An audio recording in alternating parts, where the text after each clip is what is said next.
Welcome to Nithya's channel. இன்னைக்கு நம்ம டிஃப்ரெண்ட்டான ஒரு ரெசிபி பார்க்க போகிறோம். என்ன டிஃப்ரெண்ட்னு கேட்குறீங்களா? பலாப்பழத்தை வச்சு பிரியாணி செய்ய போகிறோம். இந்த பலாப்பழ பிரியாணிக்கு தேவையான பொருட்களை பார்க்கலாம். இதுக்கு பலாப்பழம் காய்வாட்டாக இருக்கணும். ஒரு 10 to 15 பலாப்பழ சொலை எடுத்துட்டு கொட்டையை நீக்கி எடுத்து வச்சுக்கோங்க. 1/2 kg பிரியாணி ரைஸ் வச்சு பண்ண போகிறோம். இந்த ரைஸை 2 to 3 times நல்லா வாஷ் பண்ணிவிட்டு செய்யறதுக்கு 1/2 an hour முன்னாடியே ஊற வச்சுருங்க. 2 பெரிய சைஸ் ஆனியனை நல்லா ஸ்லைஸ் பண்ணி வச்சுக்கோங்க. 2 பெரிய சைஸ் டொமேட்டோ வச்சுக்கோங்க. பட்டை, லவங்கம், ஏலக்காய், சோம்பு, பிரிஞ்சி லீஃபு, கடல்பாசி எல்லாம் தாளிக்கிறதுக்கு.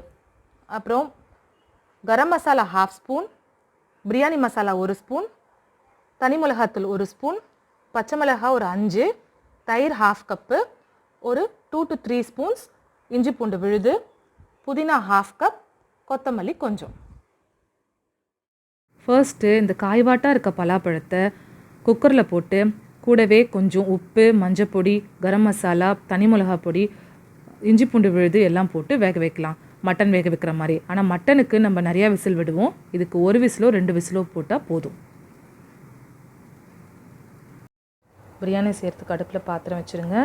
இந்த சின்ன கரண்டியில் 3 குழிக்கரண்டி ரீஃபைண்ட் ஆயில் ஊற்றுறோம். அதுக்கப்புறமா நெய் 2 ஸ்பூன் இது கூட ஆட் பண்ணிக்கலாம். எண்ணெய் காஞ்ச உடனே பிரிஞ்சி லீவ்ஸ் போட்டுக்கலாம். கூடவே பட்டை 2 துண்டு, லவங்கம், சோம்பு, ஏலக்காய், கடல்பாசி, ஸ்டார் anise இதெல்லாம் போட்டு தாளிச்சுக்கலாம். இதெல்லாம் பொரிஞ்ச உடனே ஆனியனை போட்டு வதக்கணும். ஆனியன் நல்லா வதங்கிறதுக்கு கொஞ்சம் உப்பு போட்டு வதக்கலாம். நல்லா வதங்கினதுக்கு அப்புறமா தக்காளியை போட்டு நல்லா வதக்கணும். பிரியாணி எப்போவுமே டேஸ்ட்டாக இருக்கணும்னா நல்லா வதக்கிறதுல தான் இருக்குது. நல்லா நம்ம வதக்கினா தான் பிரியாணி டேஸ்ட்டாக வரும். ஆனியனை நல்லா ஒரு மாதிரி லைட் பிங்கிஷ் கலர் வர வரைக்கும் நல்லா வதக்கணும்.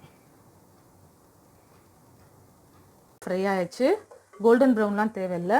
இந்த மாதிரி லைட் பிங்கிஷ் கலரில் இருந்தால் போதும். இப்போ டொமேட்டோவை ஆட் பண்ணலாம்.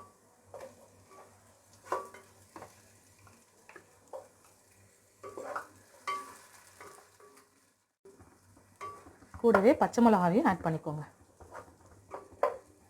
இப்போது இந்த ஆனியன், டொமேட்டோ, பச்சை மிளகாலாம் நல்லா ஃப்ரை ஆகணும், நல்லா வதங்கணும். நல்லா வதங்கிடுச்சு. இப்போது இதுக்குன்னு எடுத்து வச்ச புதினாவில் பாதியை மட்டும் இப்போ போட்டு ஆட் பண்ணலாம். கூடவே கொத்தமல்லி தழையும் ஆட் பண்ணுறோம். நல்லா வதக்கிட்டு ஒரு 1/2 கப் தயிரை இதில் ஆட் பண்ணுறோம்.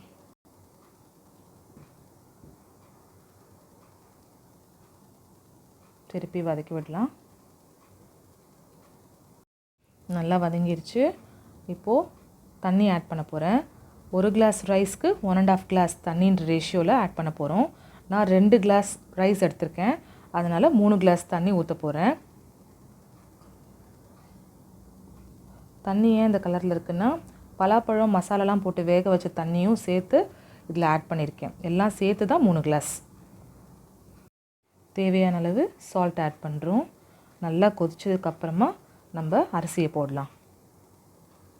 நல்லா கொதி வந்துருச்சு. இப்போது ரைஸ் இதில் ஆட் பண்ண போகிறோம். ரைஸ்க்கு தேவையான தண்ணி நம்ம முன்னாடியே ஊற்றி கொதிக்க வச்சுருக்கோம். அதனால் தண்ணி இல்லாமல் அரிசியை மட்டும் இதில் எடுத்து நம்ம போடணும்.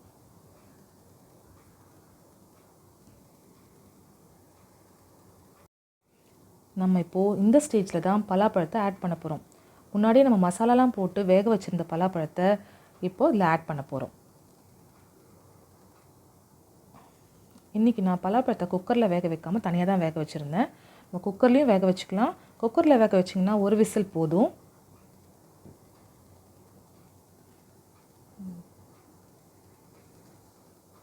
நான் ஒரு 4 பீஸ் பலாப்பழத்தை எடுத்து தனியாக வச்சுருக்கேன். ஏன்னா கடைசியாக நம்ம தம் போட்டு மூடுறதுக்கு முன்னாடி மேலே வச்சு மூடலான்றதுக்காக.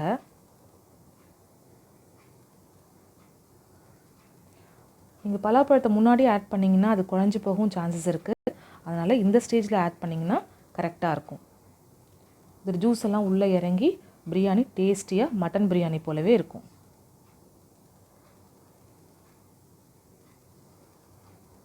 இந்த பதத்தில் இருக்கணும். அரிசியும் தண்ணியும் கொஞ்சம் ஒன்றா ஆயிடுச்சு பாருங்கள். இந்த ஸ்டேஜில் என்ன பண்ணணும்னா, நம்ம கொஞ்சம் புதினா லீஃப் எடுத்து வச்சுருந்தோம் இல்லையா, அதை மேலால் இப்படி தூவிட்டு கொஞ்சம் பலாப்பழத்தை எடுத்து வச்சுருந்தோம் அது மேலே இப்படி கொஞ்சம் வச்சிடலாம். வச்சுட்டு நம்ம திறக்கும் போது நல்ல ஃப்ளேவர் வர்றதுக்காக ஒரு ஸ்பூன் கீ ஆட் பண்ணிக்கிறோம். ஆட் பண்ணிவிட்டு மூடிடலாம். இப்போது பிரியாணிக்கு தம் போட போகிறோம். எப்படி போடலான்றதை பார்க்கலாம் வாங்க.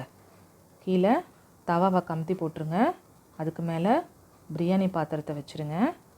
அதுக்கும் மேலே ஒரு பிளேட் போட்டு மூடிடுங்க. அதுக்கும் மேலே ஒரு பாத்திரத்தில் தண்ணி வச்சுருங்க வெயிட்டுக்காக. இப்போது இந்த ஃபுல் செட்டப்பையும் ஒரு தடவை பாருங்கள். இதுக்கு நம்ம லோ ஃப்ளேமில் தான் வைக்கணும். ரொம்ப லோவும் வேண்டாம், ரொம்ப ஹையும் வேணாம். ஒரு மீடியம் ஃப்ளேமில் வச்சுக்கலாம். ஒரு 15 மினிட்ஸ் வேணால் ஒரு 10 மினிட்ஸ் கழித்து வேணால் திறந்து பாருங்கள். 15 மினிட்ஸ் பெட்டர். இப்போ 15 மினிட்ஸ் ஆயிடுச்சு. இப்போது எப்படி இருக்குன்னு பார்க்கலாம் வாங்க.